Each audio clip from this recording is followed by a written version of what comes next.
And I want to begin the conclusion of this month's theme with one of my favorite statements about joy. I think it is my favorite statement about joy. And it's not from Ernest Holmes. It's from Teilhard de Chardin, who said, "Joy is the infallible sign of the presence of God." Joy is the infallible sign of the presence of God. All month, we have been looking at the concept of joy as an innate quality, not a response to a condition out in the world, but something that lives within us. And it is our job, our duty, and our joy to bring it forth. So I was inspired by this, for this theme, by this great book that a colleague of mine told me about. It's called The Book of Joy, and it is a conversation between His Holiness the Dalai Lama and Archbishop Desmond Tutu. They met for a week to celebrate the Dalai Lama's 80th birthday, and they had a reporter there, an author there, who was with them, and he wrote down and chronicled the things that they talked about and said, and brought it forth in this great book, The Book of Joy. So this book has been our Bible, if you will, for this month in talking about this quality of joy, the joy that is who we are, and that desires to be expressed through us and as us. And then we've said two things that I just want to lay the foundation before we get to where we're going to go today. Two things. Number one is joy. It is our purpose on earth to express joy. The reason we are here is to express joy. We think all other things, but we identified and drilled into that idea that our purpose is to express joy. And the second thing is, I already said, but I want to say it again, that it is an innate quality in us, not a response to something that happens out there. Happiness is a response to something that happens out there. Joy is innate within us. And there are things we can do to call it forth. So on the 17th of the month, we looked at 4 pillars of joy, according to the Dalai Lama and Archbishop Desmond Tutu. 4 pillars. There are actually 8 pillars of joy, 4 pillars of the mind, and 4 pillars of the heart. And on the 17th, we looked at the 4 pillars of the mind. And then last Sunday, we took a little different turn on how our service went. We didn't actually have a service. How many of you showed up, though, expecting a service? I had one. Okay, nobody here. Oh, yay, good. So we got the word out fairly well. We did have a couple people show up who were like, what is happening here today? This does not look like the normal service. We met in the fellowship hall at 10 o'clock, and we had coffee and conversation and prayer, and we just had a lot of joy together, and it was really, really lovely, because we did that because last Sunday was Christmas Eve Sunday, and then we had, of course, 2 big joy-filled services on Christmas Eve. So we're going to continue now what we started on the 17th, looking at the first 4 pillars. Today we're going to look at the second 4 pillars, which are the pillars of the heart. Now the thing about them is that these are 4 qualities, or pillars as they refer to them, that we talk about here all the time. So these will not be new to you. So I'm going to speak about them relatively briefly, remind you, maybe give you a couple of different ways to think about things.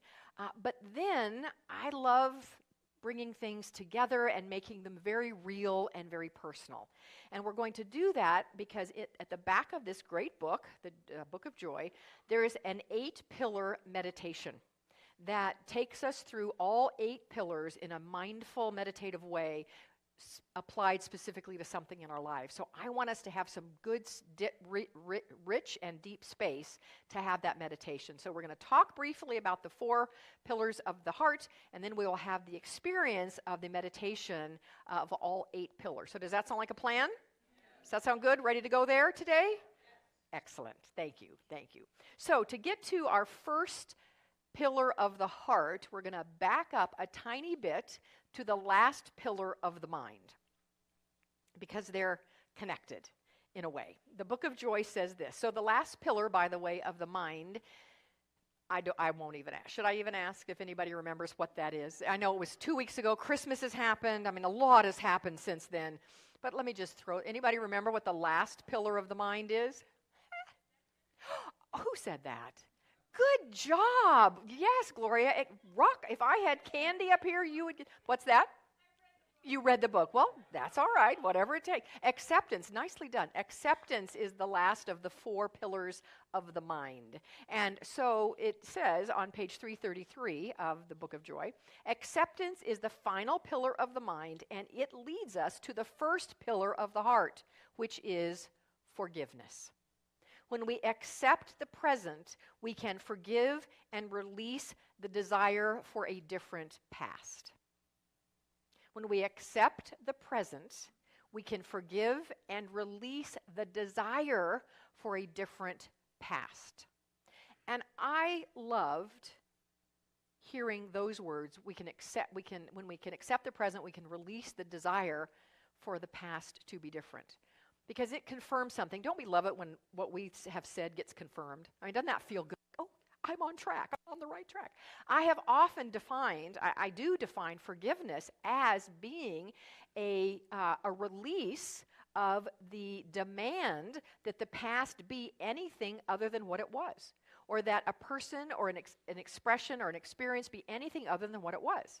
Forgiveness is releasing the demand that it be anything different from what it was. So that's exactly what the Dalai Lama and His Holiness and the Archbishop are telling us. So forgiveness is the first of the second half of the pillars, or the 6th pillar. Probably the person who can epitomize forgiveness and then put it into practice in a national way is Nelson Mandela. No one has epitomized forgiveness like he has. The atrocities of apartheid had been going on for 75 years. He had been in prison for 26 years. When he came out and became the president of the country, this is a country rife for revenge and bloodshed. And what did he do? He led a country through reconciliation, through forgiveness. He brought victims and perpetrators together and facilitated forgiveness. He is, if we want to have a poster child for the power of forgiveness, we could put Nelson Mandela's face on that poster. About that, the Archbishop said, "Now, I don't pretend that forgiveness comes easily. In fact, those who say forgiving is a sign of weakness haven't tried it." But we do have a nobility of spirit. We've spoken of Nelson Mandela as an amazing icon of forgiveness. But you and you and you and you have the potential to be instruments of it as well. We cannot say of anyone at all that they are totally unable to forgive.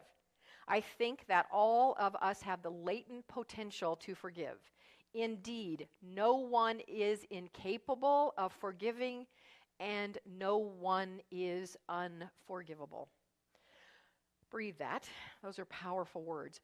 No one is incapable of forgiving, and no one is unforgivable. I know in classes we teach here, I've taught, and there's often a component of forgiveness. And I've had more than one person say, well, I can forgive this, and I can forgive this, and I can forgive this, but not that. That is unforgivable. And I would, with love and with respect and with honor, say, bullpucky. It too is forgivable. And in fact, for you, and for you to release the innate joy that is in you, you must forgive. So forgiveness is our first pillar of the second half of the pillars. The next one, or the 6th pillar, is the pillar of gratitude. The pillar of gratitude. The Dalai Lama has often said, I am fortunate to be alive. I have a precious human life, and I am not going to waste it. Isn't that beautiful? Am I cutting out? Yeah, I see Taylor walking back there too. We have a brand new pack, a whole new microphone system, so come on, get with it, microphone. If it keeps doing that, I'll grab a handheld. So I am grateful to be alive. I am fortunate to be alive. I have a precious human life, and I am not going to waste it. I love that idea. Now, if you don't wake up every morning thinking, yay, I'm fortunate to be alive, even before your coffee, if you don't do that, I want to give you a suggestion. So our beloved Cerise Patron, you all know Cerise, a beautiful singer here. I look at her as kind of a daughter I never had. She sort of looks at me as her mother that she wishes she had. And we've watched her grow. Cerise came to us when I think she was, 19 years old, 20, something like that. And she had an innate ability to sing. I mean, that is an innate ability, but she honed it here. And she developed it, and she brought it out because of the love and support that she got through CLF. I'm saying this because she just released her first CD. It's out. It's out. And I know I'm a little bit jealous because, yes? Oh, yeah. Oh, yeah. No, I'm going to, yeah. Oh, yeah. So I'm a little bit jealous because she is actually at New Vision Center today. Singing. I'm really happy that you're here, Reverend Johnny. But she's there, like, that's the first place she's going to have a table with her CDs, and I'm so excited for her to have that. But I say this because I have a copy already, and it's been in my car. I've been listening to it every time. Lonnie and I, wherever we're going, we're listening to it. And it's actually, you could just walk through the life of CLF, like, oh, she wrote that song for our this, and she wrote that song for us here. And that.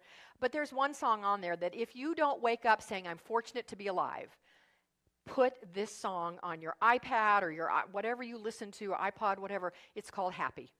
And it's about, I am happy to be me. I am happy to be free. I am happy just to be alive.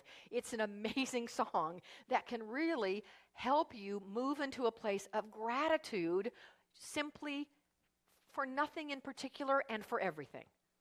Gratitude for nothing in particular and for everything. So Happy is a great song, and yes, please, she said she did a short run of 500 CDs, and I just see her selling those out instantly. So buy a bunch of them and have her sell out. So here's what the Book of Joy says. Gratitude is the recognition of all that hold us in the web of life, is the recognition of all that holds us in the web of life and all that has made it possible to have the life that we have and the moment that we are experiencing. Thanksgiving is a natural response to life and may be the only way to savor it. Both Christian and Buddhist traditions, perhaps all spiritual traditions, recognize the importance of gratefulness. It allows us to shift our perspective. And I love this idea. It is not happiness that makes us grateful, but gratefulness that makes us happy. Isn't that good? It is not happiness that makes us grateful, but gratefulness that makes us happy. Even, the Dalai Lama says, in the Buddhist tradition, even be grateful for our enemies. Be grateful for our enemies. In the Buddhist tradition, they are called, the Dalai Lama calls them, our most precious spiritual teachers, or our sacred friends. He's referred to them as both. And he's specifically talking about, the Chinese government that threw him out of his country, him and his countrymen out of their country. But any person that we would, consider we have a with, you have somebody, right, that you've got this with, that's our enemies. They are our most precious spiritual teachers, or our sacred friends, for whom we can, and if we are grateful, will bring out the joy in us. I love this statement. When you are grateful, you are not fearful. And when you are not fearful, you are not violent. When you are grateful, you act out of a sense of enough and not out of a sense of scarcity. A grateful world is a world of joyful people. Grateful people are joyful people. A grateful world is a happy world. I love that. So gratitude is the second of our 4 pillars of the heart. The next one is compassion. Compassion. And I love a distinction that is made in this book between compassion and empathy. I love this distinction. I've never quite heard it this way before. The idea is that empathy is having a great understanding for someone's feelings, and even maybe feeling them with them. And that's a beautiful thing. Compassion, according to the Dalai Lama, is a more empowered state because we actually want what is best for the other person. So he gave an example, and he said, if someone is being crushed by a rock, the goal is not to get under the rock and feel their feelings. The goal is to get the rock off of them. That's compassion. Help them get the rock off. That's the difference. I love that. And it is an innate quality. Compassion is an innate quality, just like joy. And one thing I love about this book that I haven't spoken much of, but all throughout it, there's this beautiful dialogue and spiritual concepts that the Dalai Lama and the Archbishop are putting out. And then there's scientific research to back up what they're saying. And I haven't talked a lot about that, but it's in the book. And I do want to speak of one thing right now. So there was a scientific study that showed that children, babies even, as young as 6 months old, had a clear preference for toys that reflected helping others rather than hindering others. Compassion. And innate, they preferred toys that were helping toys rather than toys that are hindering. I don't know what happens to teenagers, when they get to that age and want to do those video games of killing everybody, but innately it's in us to be compassionate.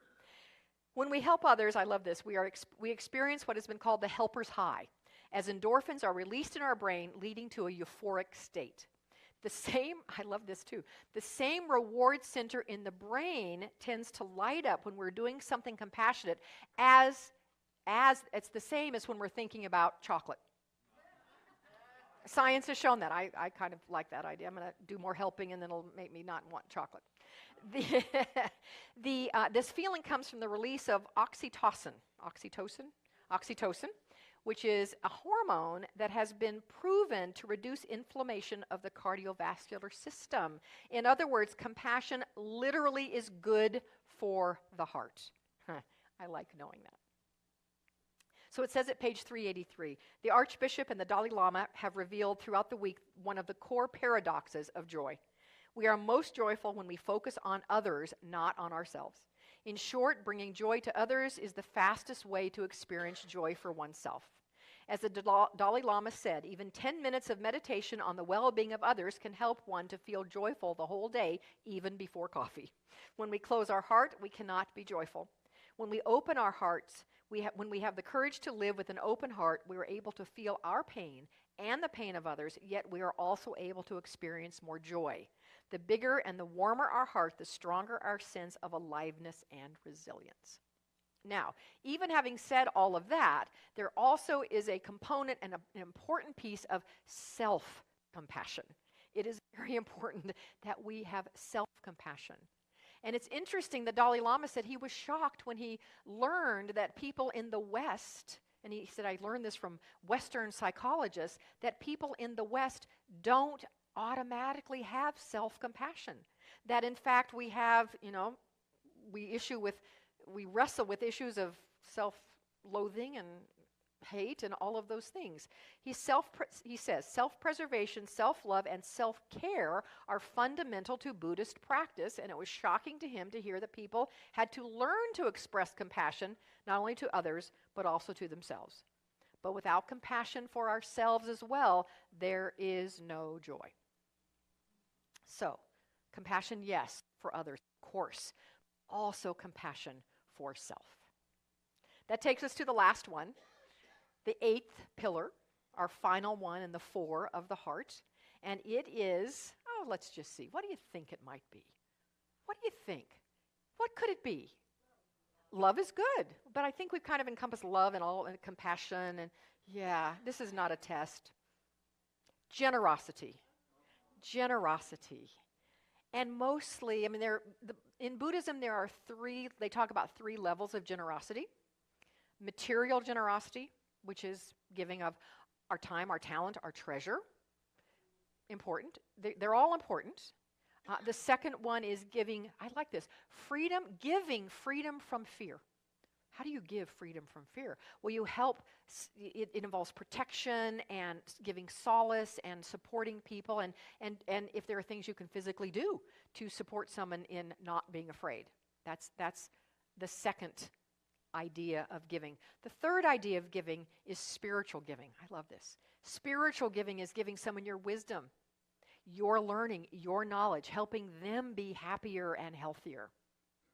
but you wrap all of those together in what is being referred to as generosity of spirit. Isn't that the highest? And that's what these two men who are featured in this book just exude, a generosity of spirit, kind-heartedness, bigness, magnanimousness. I don't think that's quite a word, but I just made that up as a word. I like it too. Being broad-minded, having all of these 8 pillars actually are pieces of having a generous spirit, or living in the space of generosity of spirit.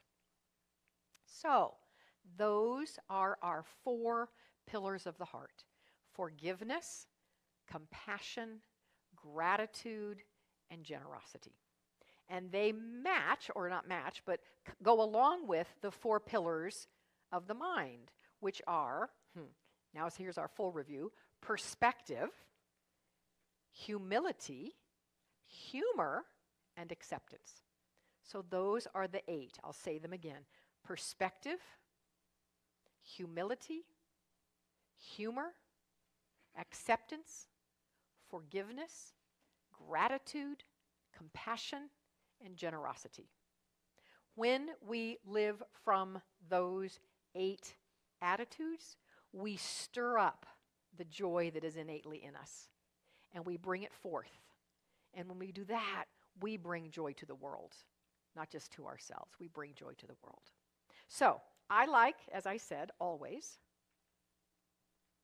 to make things personal, to have them be very relevant for us.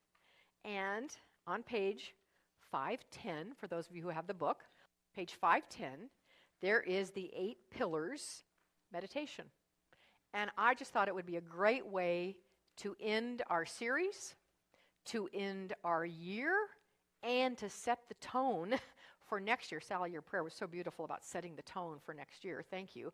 I think this will bookend that opening prayer with this to really set the stage, set the tone for our life of joy in 2018. And if you're one who likes to do some spiritual work at the beginning of the year and set a quality, I know my quality for this year was expansion, and I look back at all the things that have happened for me, like, oh, that happened. I like that. I'm not hoping, I'm just inviting that as you do that work this year, that joy gets in there somewhere. That somewhere joy is in the mix of whatever your statement is for the year. Because remember, it is your divine birthright and your purpose for being here to express joy. So if you'd like to close your eyes, and we will go through this meditation. Pam, I'd like some joyful meditative music, please. So I'm going to read the intro to it and the instructions. This is a meditation that allows you to review the 8 pillars and to use them when you encounter a problem, confront a pain, or face suffering, whether these are major life challenges or daily dissatisfactions. This meditation is meant to smooth the ride on the bumpy road of life. The 8 pillars are the practices that lead to greater inner peace and greater joy. So as you sit comfortably and take a couple of deep breaths, just really allow your body to relax. And as you reflect on each of these pillars, notice your body relaxing even more and your heart feeling lighter. So if you have a challenge that you are facing right now, it could be a personal challenge of a large magnitude or quote unquote small.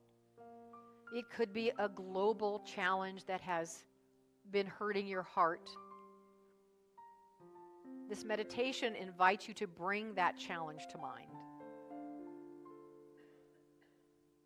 The instructions are: reflect on the situation, person, or challenge that is causing you pain or suffering.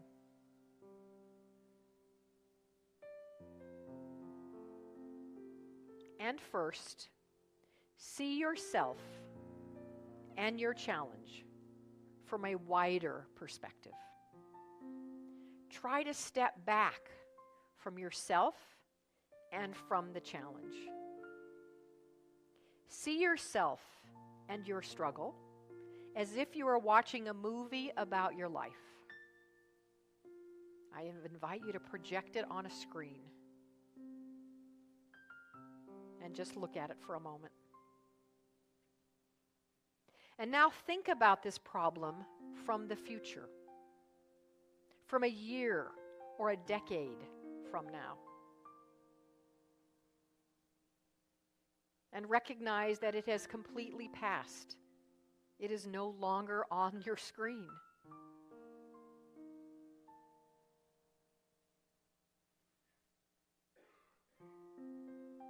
Now see yourself as one of the 7 billion people on this earth, and your challenge as part of the pain and suffering that so many human beings experience. This moves us to the second pillar of humility. You can see your challenge as part of the unfolding and interdependent drama of life on our planet, and even see yourself from space or from God's eyes perspective. See how deeply connected we are with one another. You are part of the flowering of the universe in your particular place and time. Your connection to others makes you much stronger and more capable of solving your challenge.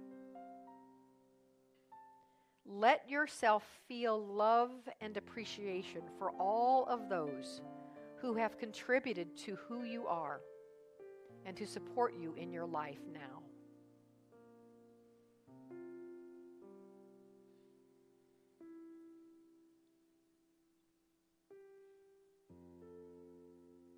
And then smile and see if you can chuckle just a bit at your problem, at your shortcoming, at your frailties. Try to find the humor in the situation. Even if it is a very grave situation, there is often some humor that can be found. The human drama is often a comedy, and laughter is the saving grace. This ability to laugh allows us to accept it as it is, perhaps broken and imperfect in the moment, even as we aspire for a better life and a better world.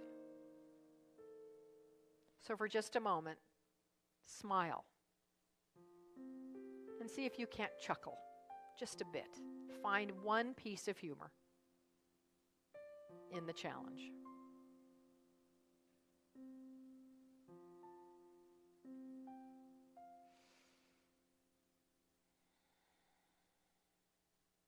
And we move to acceptance. Accept that you are struggling and accept that you have human limitations. Remind yourself that these painful realities do happen to us, to those we love and in our world. Acknowledge that you cannot know all the factors that led to this event. Accept that what has happened has already happened, and that there is nothing you can do to change the past. Now remind yourself, in order to make the most positive contribution to this situation, I must accept the reality of its existence. Move your heart into a place of acceptance.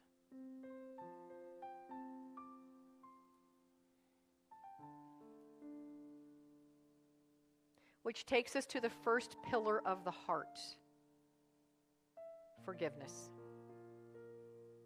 Place your hand on your heart. Literally do that. Place your hand on your heart and forgive yourself for any part you have played in creating this problem or situation. Recognize that you are only human and that you will eventually fall short of your aspirations.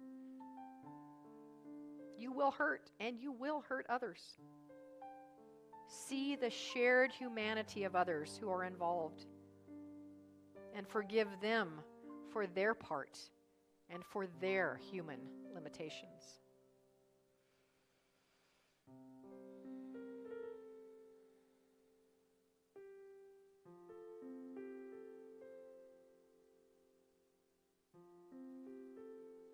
Which opens a space in us for gratitude.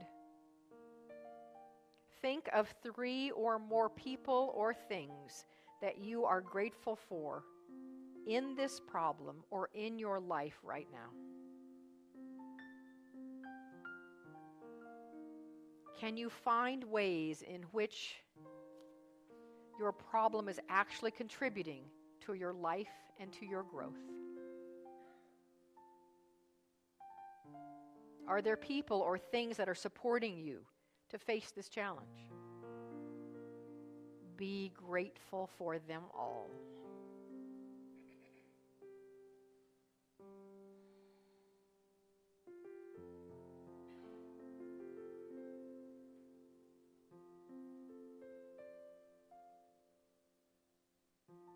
Compassion. Now place the palms of your hands together and put them in front of your heart.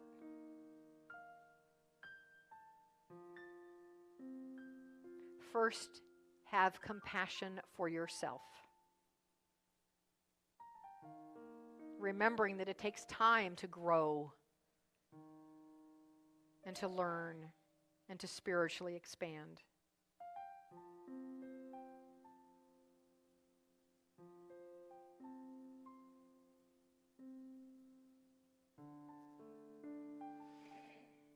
There are going to be frustrations in this life. The goal is to use them as something positive. So feel the light of loving kindness shining from your body, shining from your heart throughout your body. And now send this compassion to your loved ones, to anyone you're struggling with, and out to all who are in need of love and compassion.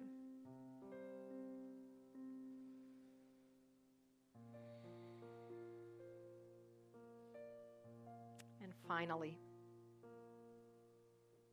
feel the deep generosity that is in your heart. Imagine yourself radiating this generosity of the Spirit to all who are around you. How can you give your gifts?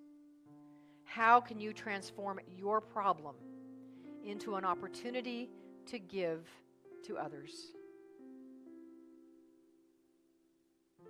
When we give joy to others, we experience true joy for ourselves.